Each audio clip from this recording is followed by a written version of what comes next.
Bonjour à tous! Aujourd'hui je vous retrouve avec un nail art qui imite la porcelaine asiatique.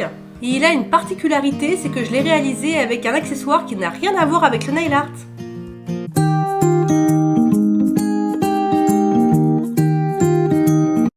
J'ai commencé par poser une base blanche et un top coat mat pour éviter d'avoir à poncer mon vernis.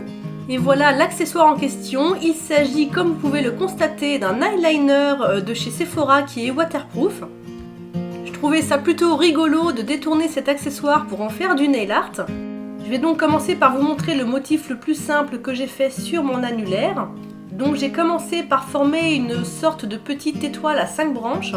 Et puis j'ai tourné tout autour pour faire une fleur à 5 pétales. J'ai fait exactement la même chose juste en dessous, mais j'ai essayé de faire une fleur un petit peu plus petite. Puis je les ai reliées entre elles en faisant comme un fil conducteur. Et j'ai rajouté par endroits quelques petites feuilles que j'ai fait en forme de gouttes un petit peu. J'ai trouvé que c'était vraiment très facile à utiliser l'eyeliner pour faire du nail art. En plus c'est super pratique parce qu'il n'y a pas besoin d'utiliser de la peinture, il n'y a pas besoin de recharger son pinceau, il est prêt à l'emploi. Mais après si vous en avez envie, vous pouvez tout à fait réaliser ce nail art avec de la peinture acrylique comme d'habitude. Je vais maintenant vous montrer ce que j'ai fait sur mon annulaire. J'ai décidé de faire un arbre qui prend un petit peu tout mon ongle.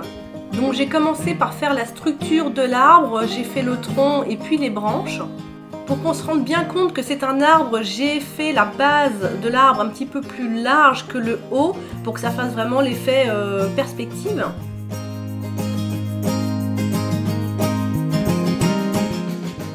Et puis pour symboliser les feuilles de l'arbre, j'ai fait des ronds avec des tout petits points à l'intérieur.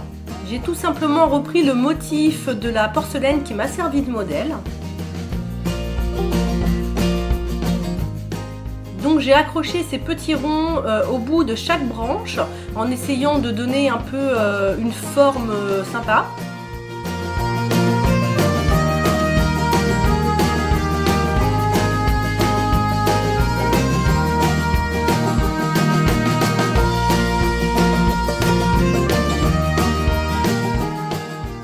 J'ai pris soin de bien relier chaque petite grappe de rond entre elles pour ne pas laisser de blanc entre les petits groupes pour que ça fasse un petit peu plus dense.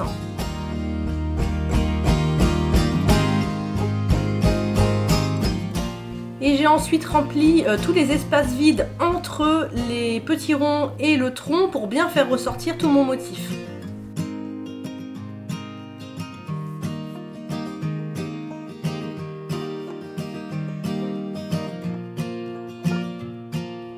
J'ai laissé sécher quelques minutes pour être sûr qu'il n'y ait pas de bavure et j'ai recouvert avec mon top coat. Voilà, ce nail art est terminé. J'espère vraiment que ça vous a plu et que vous allez essayer de reproduire, que ce soit avec de l'eyeliner ou que ce soit avec de la peinture acrylique. Si vous aimez mes tutos, pensez à vous abonner à ma chaîne, c'est gratuit. Vous pouvez aussi me suivre sur les réseaux sociaux où je mets tout plein de choses. Et vous pouvez cliquer sur la petite vidéo si vous voulez savoir comment faire ces flammes avec du vernis semi-permanent. Je vous fais plein de bisous et je vous dis à très bientôt.